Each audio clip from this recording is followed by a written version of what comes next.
नमस्कार। राजस्थान की तमाम फटाफट खबरों में आपका स्वागत है। राजस्थान की खबरों के लिए आपसे निवेदन कि यदि आपने हमारे चैनल को सब्सक्राइब नहीं किया है तो कृपया करके राजस्थान की खबरों के लिए आपके अपने चैनल को सब्सक्राइब करना ना भूलें। आप सब्सक्राइब करते हैं तो हमें हिम्मत होती है सही और सच्ची खबरें आप तक पहुंचाने की, वरना मीडिया में किस तरह से खबरें आपको दिखाई जाती है, किस तरह की खबरें आपसे छिपाई जाती है, किस तरह की खबरें आपको दबाई जाती है, यह आप भली भांति अब समझने लग गए हैं। यही कारण है कि बिहार में राहुल गांधी युवाओं में सबसे पहली पसंद बन गए हैं, क्योंकि जिसको जितना दबाओगे उतना ही वह ऊपर आएगा, वह उतना ही लोगों में फेमस होगा, प्रसिद्ध होगा। तो क्या है आज की बड़ी खबरें। पूर्व केंद्रीय मंत्री राजेश पायलट की 25वीं पुण्यतिथि पर कांग्रेस नेताओं ने श्रद्धांजलि दी। सर्वधर्म प्रार्थना सभा का आयोजन किया गया। सभा के बाद पूर्व सीएम अशोक गहलोत ने कहा कि राजेश पायलट और मैंने साथ साथ राजनीति की। पायलट को लेकर गहलोत ने कहा कि हम कभी दूर नहीं थे, प्रेम मोहब्बत बनी रहती है, हम साथ साथ हैं। सभा में सचिन पायलट ने आने वाले नेताओं का अभिवादन किया। सभा के बाद पायलट ने कहा कि पिता राजेश पायलट ने जीवन देश व लोगों की सेवा में समर्पित किया। तो 25वीं पुण्यतिथि पर बड़ी संख्या में लोग पहुंचे और अपने नेता को याद किया। राजेश पायलट दुर्घटना में उनका निधन हो गया था और इसी क्रम में ओवरटेक के प्रयास में कंटेनर से भिड़ी जीप, दुल्हन समेत 5 की मौत। जी हाँ, प्रतिदिन किसी न किसी की मौत हो जाती है या हादसा हो जाता है या सड़कों पर हत्या कर देते हैं। दौसा मनोहरपुर नेशनल हाईवे के पास भट्टा का बास पर बुधवार सुबह ओवरटेक के चक्कर में कंटेनर ने बारातियों से भरी जीप को टक्कर मार दी। इसमें दुल्हन समेत 5 की मौत हो गई, यानी परिवार बसने से पहले ही किसी ने उनका परिवार खत्म कर दिया। हादसे में 8 घायल हुए। हादसा नहीं बल्कि इसको कहना चाहिए कि हत्या में 5 की मौत हो गई और हत्या के प्रयास में 8 घायल हो गए। इनमें उदयपुर वाटी निवासी दूल्हा विक्रम मीणा गंभीर घायल है। घायलों का निम्स अस्पताल में उपचार चल रहा है। सीएम भजनलाल शर्मा ने परिजनों के प्रति संवेदना व्यक्त की है। वहीं जालोर आहोर में NH 325 पर मंगलवार देर रात सांड को बचाने के चक्कर में 2 जीपों में भीषण भिड़ंत हो गई। इसमें दोनों वाहनों में सवार 2 महिलाओं सहित 3 की मौके पर ही, जबकि 1 की इलाज के दौरान मौत हो गई। वहीं जैसलमेर में पोखरण से शादी के बाद लौट रही कार को अज्ञात वाहन ने मंगलवार रात को टक्कर मार दी। हादसे में दूल्हे सहित 3 की मौत हो गई। कहीं दुल्हन की हत्या, कहीं दूल्हे की मौत। जी हाँ, तेज रफ्तार। फिर भी हम मानने को तैयार नहीं कि हम सड़कों पर कितनी लापरवाही से चलते हैं। इस तरह की ये खबर आई, फिर भी आप देखना कि आजकल में फिर किसी न किसी की खबर ऐसी आती है और पूरा राजस्थान शर्मसार हो जाता है इन तेज रफ्तार चलाने वाले वाहनों से। अभी भी वक्त है कि आप अपने वाहन को कंट्रोल करके चलाएं, रफ्तार को कंट्रोल करके चलाएं, वरना आप भी किसी न किसी दिन किसी की हत्या कर देंगे और परिवार को बसने से पहले ही आप भी उस परिवार को उजाड़ दोगे। तो इसलिए बहुत शर्मसार करने वाली ये घटना है जो हर किसी का मन झकझोर देती है। राजस्थान लोक सेवा आयोग के नए अध्यक्ष UR साहू का बुधवार को दूसरे दिन भी आयोग में इंतजार होता रहा। संभावना है कि गुरुवार को यानी आज साहू पद संभाल सकते हैं। गौरतलब है कि राज्यपाल ने एक दिन पहले ही उनके नियुक्ति आदेश जारी कर दिए थे। जून के पहले हफ्ते में पारा लुढ़कने से गर्मी से राहत थी, लेकिन पिछले 4 दिन से भीषण गर्मी का दौर शुरू हुआ। बुधवार को अधिकतम तापमान 0.2 डिग्री बढ़कर 44.4 पर पहुंच गया। यहाँ जयपुर का पारा भी 45 डिग्री के आसपास पहुंच गया है। वहीं जैसलमेर 43.7 और बाड़मेर 44.2 डिग्री से भी ज्यादा रहा। शहर के पारे में एक हफ्ते में 12.8 डिग्री की बढ़ोतरी हुई। इसके चलते सामान्य से 10 डिग्री नीचे पहुंचने वाला पारा अब सामान्य से 4 डिग्री ऊपर है। मौसम विभाग ने अगले हफ्ते भीषण गर्मी का अलर्ट जारी किया है। इस दौरान लू चलेगी और पारा 1 से 2 डिग्री तक बढ़ने की संभावना है। राजधानी में रात का पारा भी 32.2 डिग्री सेल्सियस पर पहुंच गया। मौसम विशेषज्ञों के अनुसार मई के आखिरी और जून के पहले हफ्ते 2 पश्चिमी विक्षोभ सक्रिय होने से लगातार बारिश का दौर चला। इससे पारा बढ़ने के बजाय 10 डिग्री तक लुढ़क गया। अब मौसम शुष्क है और पश्चिम से गर्म हवाओं के असर से लगातार तापमान में बढ़ोतरी हो रही है। इससे गर्मी का असर बढ़ा है। जैसलमेर 43.7, बाड़मेर 44.2, जयपुर 44.4 रहा। जेडीए की नई आवासीय योजना में आवेदन का गुरुवार को अंतिम दिन है। गौरतलब है कि 12 मई को जेडीए ने अलग अलग जोन में गंगा, यमुना, सरस्वती नाम से 3 आवासीय योजना लॉन्च की थी। राजस्थान पुलिस के कर्मचारी अब रोडवेज की सेमी डिलक्स बसों में निःशुल्क यात्रा कर सकेंगे। इसे लेकर रोडवेज के एमडी पुरुषोत्तम शर्मा ने आदेश जारी किए हैं। इसके तहत कांस्टेबल से लेकर निरीक्षक स्तर तक के कर्मचारी यात्रा कर सकेंगे। बता दें कि अब तक पुलिसकर्मी एक्सप्रेस बसों में ही निःशुल्क यात्रा कर सकते थे, लेकिन इसे बढ़ाकर सेमी डिलक्स बसों तक में इसको लागू कर दिया गया है। इसके बाद पुलिस, जेल और भ्रष्टाचार निरोधक ब्यूरो के कर्मचारियों को निःशुल्क यात्रा की सुविधा मिलेगी।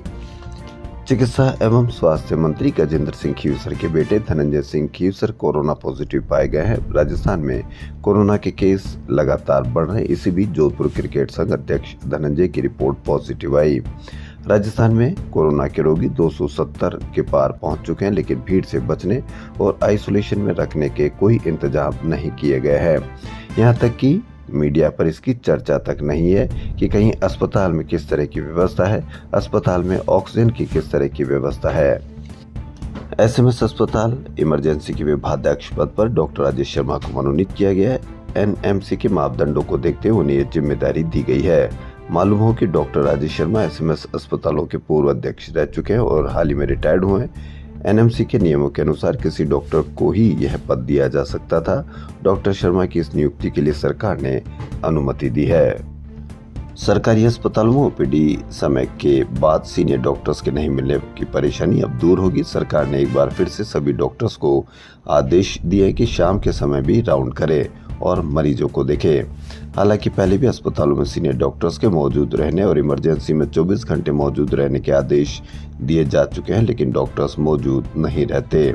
भले ही सरकार की ओर से आदेश दे दिए गए हो, लेकिन यह देखने वाली बात होगी कि क्या घर पर प्रैक्टिस छोड़कर डॉक्टर्स अस्पतालों में राउंड के लिए पहुंचेंगे। गौरतलब है कि अस्पतालों में ओपीडी समय के बाद कोई भी सीनियर डॉक्टर अस्पतालों में न तो आते हैं और न ही रहते हैं। इसकी शिकायत भी मरीजों ने की थी। इसके बाद ये आदेश जारी किए गए हैं। मामले में SMS medical college principal doctor Deepak Maheshwari ने कहा कि सभी विभागों के प्रमुखों की बैठक कर उनको अपने अपने विभागों की शाम के समय विजिट करने के लिए डॉक्टरों की ड्यूटी लगाने के निर्देश दिए हैं। आपने देखा कि मरीजों की शिकायत की तो यह आदेश निकला, इसलिए अभी भी वक्त है कि आप कहीं पर भी इस तरह की अव्यवस्था देखें या आपको लगता है कि यहाँ अव्यवस्था हो रही है तो सरकार के एक टोल फ्री नंबर 181, जी हाँ, ये ऐसा नंबर जो आप हर कहीं से बैठ करके शिकायत कर सकते हैं। शिकायत सीधी सीएम ऑफिस जाती है। सीएम ऑफिस का मतलब आपकी कोई भी छोटी से छोटी शिकायत हो वह सीएम ऑफिस तक जाएगी और उसका तुरंत समाधान होगा। हो सकता हो कि आपको भय लगता हो या आपकी व्यवस्था हो गई हो, तब भी आप 181 पर आप अवश्य शिकायत करें ताकि आने वाले आपका कोई भी प्रदेश का नागरिक हो, आपका भाई हो, आपका कोई भी परिवार का सदस्य हो, उसको वहां परेशानी न हो। इसलिए अभी भी वक्त है कि आप 181 को इस तरह से एक ब्रह्मास्त्र के रूप में ले ताकि आपको हर जगह सुविधाओं का लाभ मिल सके। राजस्थान के कृषि मंत्री डॉक्टर किरोड़ी लाल मीणा की नकली उर्वरक, खाद व बीज बनाने वाले माफियाओं के खिलाफ छापेमारी की जा रही है। मंत्री बुधवार शाम 4:30 बजे काफिले के साथ सामोद के जाटावाली औद्योगिक क्षेत्र में संचालित डेहरा में खाद, बीज, दवाई की फैक्ट्री पर पहुंचे। 4 फैक्ट्रियों पर छापेमारी की। कृषि मंत्री व अधिकारी 4 फैक्ट्री में ताले तोड़कर अंदर घुसे और बड़ी मात्रा में बिना मान्यता व बिना सुरक्षा का नकली खाद देखकर चौंक गए। आए दिन इस तरह की खबरें आई कि नकली खाद देखी जा रही है, बनाई जा रही है, उसके बावजूद भी आपको कहीं पर भी किसी छापेमारी या किसी फैक्ट्री वालों को कहीं कोई डर नहीं दिख रहा। आप जानते हैं कि मीडिया में किसी और का डर दिखाया जा रहा है, जबकि असली डर आपका इनका होना चाहिए कि नकली खाद बना रहे, नकली पनीर बना रहे, नकली मसाला, नकली मावा, यह आपके घरों में क्योंकि अब आपका ये शादियों का सीजन है। शादियों के सीजन में आप देखेंगे कि कितना मावा पनीर यह आ रहा है, कहाँ से आ रहा है, किस तरह से आ रहा है, किस तरह से बन रहा है। आपको इसकी कोई फिक्र नहीं। आपको ज़्यादा फिक्र सोनम राजा की है, आपको ज़्यादा फिक्र उन खबरों की है या उन लोगों की है जो आपको मीडिया में डर दिखाया जाता है, जबकि आपको असली डर इनसे होना चाहिए। क्योंकि आप नकली चीज़ें खाएंगे तो कैंसर किस तरह से देश में बढ़ रहा है, डायबिटीज़ किस तरह से बढ़ रही है, बीपी किस तरह से बढ़ रहा है, लेकिन आपको इनकी कोई परवाह नहीं। क्योंकि आपको अब मानसिक रूप से, यह तो नहीं कह सकते कि आप बीमार हो गए, लेकिन मानसिक रूप से आप कितने कमज़ोर हो गए कि आपको असली डर भी अब डर नहीं लगता। छापेमारी की भनक लगते ही संचालक फैक्ट्री को ताला लगाकर फरार हो गए। अधिकारी ने पहले Udit overseas private limited, Shri Ram Krishi Rasayan, यूकेम agro private limited का ताला तोड़ा, जहां प्रतिबंधित खाद के कट्टे मिले। रोज प्रतिदिन किसी न किसी फैक्ट्री पर किरोड़ीलाल मीणा मंत्री छापा मार रहे हैं, उसके बावजूद भी नकली खाद का कारोबार जारी है। इसीलिए आपसे अभी भी निवेदन है कि आप कहीं पर भी उन लोगों को देखें या उन चीज़ों को देखें जो आपको असली डर पैदा करती है। शिक्षा विभाग की ओर से अभिभावकों को स्कूल से जोड़ने के लिए कम्युनिटी कनेक्ट प्रोग्राम चलाया जाएगा। इसके तहत अंग्रेजी माध्यम के महात्मा गांधी राजकीय स्कूलों की बाल वाटिका में पढ़ने वाले बच्चों का जन्मदिन मनाया जाएगा। सरकारी स्कूलों में इस तरह से बच्चों का जन्मदिन मनाने की अभिनव पहल पहली बार शुरू की जा रही है।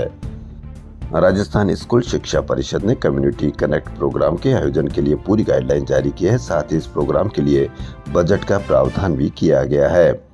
इसमें प्रत्येक स्कूल को हर महीने 3,000 रुपए दिए जाएंगे। यह बजट 10 महीने तक मिलेगा, यानी प्रत्येक स्कूल को 30,000 रुपए की राशि मिलेगी।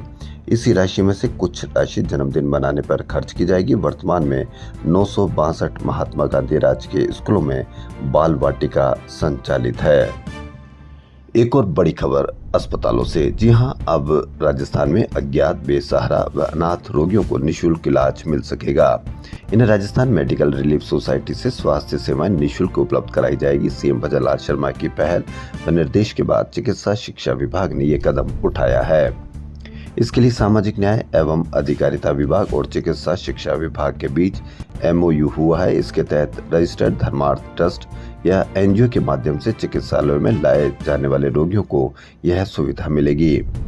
चिकित्सा शिक्षा के सचिव अमरीश कुमार ने बताया कि रेलवे स्टेशन, बस स्टैंड, धार्मिक स्थल या अन्य सार्वजनिक स्थानों पर असहाय, मानसिक रूप से अक्षम, लावारिस या अज्ञात रोगी बेसहारा हालात में मिलते थे। इन्हें धर्मार्थ ट्रस्ट या NGO चिकित्सालय में लाते थे, लेकिन पहचान पत्र न होने से मुख्यमंत्री आयुष्मान आरोग्य योजना या अन्य योजनाओं में निःशुल्क इलाज, ऑपरेशन व इम्प्लांट लगाया जाना संभव नहीं हो पाता था। अब इस तरह की योजना से उनको निःशुल्क उपचार मिल सकेगा। रणथंभौर में 54 दिन में बाघ के हमले से 3 लोगों की मौत हो गई है। 2 लोगों की जान बागिन कनकटी और एक की जान उसके भाई बागिन एरोहेडव ने ले ली है। लोगों की नाराजगी के बाद वन विभाग ने तीनों बाघों की शिफ्टिंग शुरू कर दी है। बागिन एरोहेड 84 के बेटे नरशावक को मंगलवार शाम को करौली धौलपुर अभ्यारण्य शिफ्ट कर दिया गया है। भीषण लू के चलते अब रिकॉर्ड तोड़ गर्मी पड़ने लगी है। श्री गंगानगर में पारे में 6 साल का रिकॉर्ड तोड़ दिया। यहां तापमान 24 घंटों में 0.6 डिग्री बढ़कर बुधवार को 48 डिग्री पहुंच गया है। इसलिए आपसे निवेदन, कोई आवश्यक कार्य हो तभी अपने घर से निकले।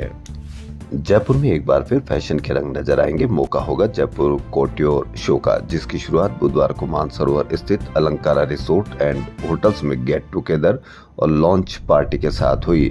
मुख्य अतिथि भारत 24 के CEO डॉक्टर जगदीश चंद्र थे। शो फाउंडर डायरेक्टर गौरव गौड़ ने बताया कि शो का आयोजन 11 से 13 जुलाई तक अलंकारा रिसोर्ट में किया जाएगा। DST वेस्ट व बगरू थाना जयपुर पुलिस ने दहमी कला के पास HPCL कंपनी की पाइपलाइन से सुरंग खोदकर डीजल चोरी का मामला पकड़ा है। मौके से तेल चोरी कर रहे एक आरोपी को गिरफ्तार कर चोरी किए गए तेल से भरे ड्रम, एक पिकअप व सुरंग खोदने के उपयोग में लिए गए औजार बरामद किए हैं।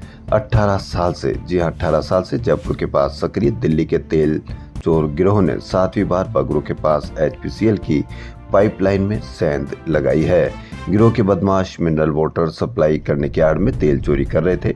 मुकदमा ATS SOG में दर्ज किया गया। गिरफ्तार आरोपी से तेल चोरी में अन्य सहयोगियों के बारे में भी जानकारी जुटाई जा रही है। DCP वेस्ट अमित कुमार ने बताया कि राजेश उरांग 45 निवासी टंगरवाट डिब्रूगढ़ असम को गिरफ्तार किया है। आरोपी 5 दिन में 5000 लीटर डीजल चोरी कर चुके हैं। राजस्थान कर्मचारी चयन बोर्ड की ओर से चिकित्सा विभाग के लिए संविदा पदों पर भर्ती परीक्षाएं चल रही है। बुधवार को पहली पारी में मेडिकल लैब टेक्नीशियन भर्ती और दूसरी पारी में आयुर्वेद कंपाउंडर भर्ती परीक्षा का आयोजन किया गया। दोनों ही परीक्षाएं 7 संभागीय मुख्यालयों पर आयोजित की गई। मेडिकल लैब टेक्नीशियन भर्ती परीक्षा में 92.10% उपस्थिति दर्ज की गई। इस परीक्षा के लिए राजस्थान भर में कुल 6421 अभ्यर्थियों में से 5914 अभ्यर्थियों ने परीक्षा दी और 507 अभ्यर्थी परीक्षा के लिए नहीं आए। जयपुर में बड़ी चौपड़ से ट्रांसपोर्ट नगर तक चलने वाली मेट्रो का काम अब वापस से सितंबर माह से शुरू होगा। इसे लेकर बुधवार को मेट्रो CMD वैभव गालरिया ने अधिकारियों के साथ बड़ी बैठक की। बैठक में DMRC और कंपनियों के प्रतिनिधियों के साथ मेट्रो अधिकारी भी शामिल हुए। जयपुर में ही भीड़ भाड़ और शहर की तेज रफ्तार जिंदगी में गुम हो जाना एक मासूम के लिए कितना खतरनाक हो सकता है, इसका अंदाजा 2 अलग अलग घटनाओं से लगाया जा सकता है। लेकिन जयपुर पश्चिम पुलिस की सतर्कता के और तत्परता से इन दोनों मामलों में जो मानवीय संवेदना और कार्यकुशलता दिखाई वह सराहनीय है। 2 मासूमों को चंद घंटों में परिजनों से मिलाया। पुलिस टीम वर्क बना मिसाल। जी हां, सिंधी कैंप में भीड़ में खोई 4 साल की पलक 2 घंटे में मिल गई मां की गोद। वहीं जोटवाड़ा में 3 साल का मासूम 4 किलोमीटर दूर भटका, परिजनों से मिलाया। दोनों के लिए, पुलिस के लिए एक सैल्यूट हमारे चैनल की ओर से। सांसद हनुमान बेनीवाल बुधवार को RS भर्ती 2024 की मुख्य परीक्षा और स्कूल व्याख्याता भर्ती परीक्षा स्थगित करने की मांग के समर्थन में उतर आए। SI भर्ती रद्द करने और RPSC के पुनर्गठन की मांग को लेकर शहीद स्मारक पर चल रहे धरने में इन दिनों दोनों भर्तियों के कई अभ्यर्थी पहुंचे और बेनीवाल से मुलाकात की। इस पर बेनीवाल ने कहा कि दोनों ही भर्तियों के अभ्यर्थियों की मांग जायज है। सरकार को इन भर्ती परीक्षाओं की तिथि आगे बढ़ाने की जल्द घोषणा करनी चाहिए ताकि अभ्यर्थियों को राहत मिल सके। आज से लगभग 50 दिन पहले SI भर्ती को रद्द करने की मांग को लेकर जब यह आंदोलन शुरू किया था तब सोचा था कि सरकार युवाओं की बात सुनेगी, मांगे जल्द मान लेगी, लेकिन सरकार की चुप्पी ने यह साबित कर दिया कि उसे युवाओं के भविष्य की चिंता नहीं है। हम पहले दिन से जानते थे कि ये लड़ाई लंबी चलेगी और हम इसके लिए पूरी तरह से तैयार हैं। RS मुख्य परीक्षा स्थगित करने की मांग को लेकर राजस्थान यूनिवर्सिटी में चल रहा धरना बुधवार को भी जारी रहा। एक बार फिर अभ्यर्थियों ने भाजपा प्रदेश अध्यक्ष मदन राठौड़ से मुलाकात की। रात को अभ्यर्थियों ने उम्मीदों की बारात निकाली। इस कार्यक्रम में अभ्यर्थियों ने कहा कि भाजपा को संवेदनशील राम राज्य सरकार और मुख्यमंत्री भजनलाल शर्मा के नेतृत्व में उनको न्याय की पूरी उम्मीद है। अभ्यर्थी राहुल कुमार ने कहा कि सरकार उनके मानसिक और शारीरिक कष्टों को समझते हुए न्यायपूर्ण निर्णय लेगी। इस आंदोलन का सकारात्मक समाधान निकलेगा। ABVP के कार्यकर्ता भारत भूषण यादव ने कहा कि RS अभ्यर्थियों की मांग जायज है, इसलिए परिषद इस मांग को पूरा कराने के लिए संघर्षरत है। यादव ने कहा कि हमें राज्य सरकार पर भरोसा है, जो आश्वासन भाजपा प्रदेशाध्यक्ष ने दिया वह पूरा होगा। राजस्थान के पुलिस महानिदेशक DGP पद से सेवानिवृत्त हुए UR साहू को बुधवार को पुलिस मुख्यालय में गरिमामय और उत्साहपूर्ण विदाई दी गई। उनके राजस्थान लोक सेवा आयोग के अध्यक्ष पद पर नियुक्त होने की खबर से पूरे पुलिस महकमे में खुशी की लहर थी। विदाई समारोह में पुलिस अधिकारियों और जवानों ने पारंपरिक अंदाज में फूलों से सजी जिप्सी को रस्से से खींचकर उन्हें सम्मान पूर्वक रवाना किया। इस मौके पर RSC टुकड़ी द्वारा गार्ड ऑफ ऑनर भी दिया गया। समारोह से पहले साहू ने DGP ACP doctor Ravi Prakash Mehra को कार्यवाहक DGP का कार्यभार सौंपा। राजस्थान के 2 खिलाड़ियों मोहम्मद रजा और अरमान मटोरिया का अंडर 16 साबा कप के लिए भारतीय बास्केटबॉल टीम में चयन हुआ है। रजा जैसलमेर एकेडमी से है जबकि अरमान श्री गंगानगर के हैं। ये जानकारी राजस्थान बास्केटबॉल संघ के सचिव देवेंद्र सिंह शेखावत ने दी। साबा कप का आयोजन 12 से 15 जून तक मालदीव में होगा। भारतीय अंडर 16 टीम बुधवार को मालदीव के लिए रवाना होगी। संघ के अध्यक्ष अजीत सिंह राठौड़ ने दोनों खिलाड़ियों को शुभकामनाएं दी। राजस्थान में बिजली टैरिफ रिवाइज करने की डिस्कॉम्स की याचिका पर राजस्थान विद्युत विनियामक आयोग में सुनवाई बुधवार को पूरी हो गई। आयोग में 3 दिन चली सुनवाई में केवल 65 लोगों व संस्थाओं ने बिजली महंगी करने पर आपत्ति जताई। अधिकांश आपत्तिकर्ताओं ने फ्यूल सरचार्ज की जगह विनियामक अधिभार लगाने का विरोध किया।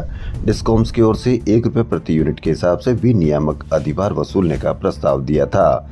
वहीं बड़ी इंडस्ट्रीज की ओर से भी टैरिफ बढ़ाने के प्रस्ताव पर आपत्ति की गई। जन सुनवाई पूरी होने के साथ ही आयोग ने टैरिफ याचिका पर फैसला देने की तैयारी शुरू कर दी। सचिवालय से जुड़ी लंबित मांगों को लेकर सचिवालय फोरम ने बुधवार को ध्यान आकर्षण रैली का आयोजन किया। इसके बाद सचिवालय के पूरे परिसर में रैली निकाली गई। रैली के बाद धरना दिया गया।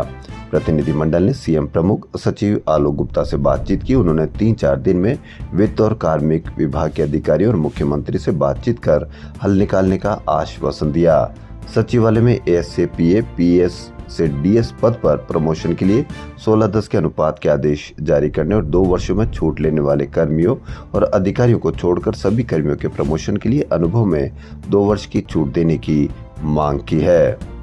मुख्यमंत्री भजनलाल शर्मा ने बुधवार को राइजिंग राजस्थान के एमओयू के बाद हो रहे निवेश को लेकर समीक्षा बैठक ली।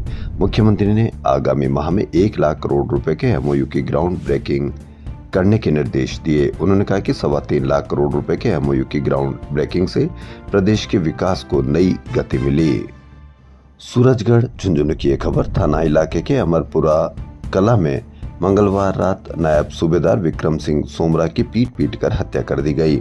वह अपने चचेरे भाई के पुत्र होने पर दशोठन समारोह में शामिल होने अबोहर से 5 दिन की छुट्टी पर आया था। मंगलवार शाम वह गांव में दुकान के पास गाड़ी खड़ी कर खरीदारी कर रहा था। वहां स्कॉर्पियो लेकर आए गांव के ही अविनाश गजराज से गाड़ी खड़ी करने को लेकर विवाद हो गया। अविनाश व उसके साथी विक्रम को स्कॉर्पियो में डाल अपने खेत में बने मकान में ले गए और मारपीट की। आरोपियों ने ही पुलिस को सूचना दी कि उनके घर में एक युवक घुस गया है। मौके पर पहुंची पुलिस को अविनाश के घर में विक्रम सिंह लहूलुहान हालत में मिले। बाद में अस्पताल में उसकी मौत हो गई। पुलिस ने अविनाश व किडवाना के मनीष को शांति भंग में गिरफ्तार किया है। सरदारशहर सेना की राजपुताना बटालियन में कार्यरत लूणासर गांव के जवान भंवरलाल सारण की बुधवार सुबह पार्थिव देह को पैतृक गांव में सैन्य सम्मान से अंत्येष्टि की गई। इस दौरान सरदार शहर से लूणासर गांव तक तिरंगा यात्रा भी निकाली गई। भंवरलाल नवी बटालियन डी राजपुताना बटालियन में जम्मू कश्मीर के गुलमर्ग सेक्टर में तैनात थे। रविवार रात सेना के एक ऑपरेशन के दौरान उनके सिर में गोली लगने से वह शहीद हो गए थे। टिकट सेवाओं में 2 अहम बदलाव करने जा रहा है। पहला, टिकट रिजर्वेशन चार्ट 24 घंटे पहले बन जाएगा। अभी 4 घंटे पहले बनता है। इसे पायलट प्रोजेक्ट के रूप में बीकानेर मंडल में शुरू किया गया है। यात्रा शुरू होने में 48 से 12 घंटे पहले कंफर्म टिकट रद्द कराने पर 25%, 12 से 4 घंटे पहले रद्द कराने पर 50% ही राशि मिलेगी। 1 जुलाई से तत्काल टिकट बुकिंग आधार ऑथेंटिकेशन वाले यूजर्स ही कर सकेंगे। 15 जुलाई से ओटीपी वेरिफिकेशन होगा। ओटीपी यूजर के मोबाइल पर जाएगा। अधिकृत एजेंट तत्काल बुकिंग विंडो के पहले 30 मिनट तक बुकिंग नहीं कर सकेंगे। राजस्थान की खबरों फिलहाल इतना ही। यदि आपको राजस्थान की खबरें पसंद आ रही तो आपके अपने चैनल को सब्सक्राइब करना ना भूलें। धन्यवाद।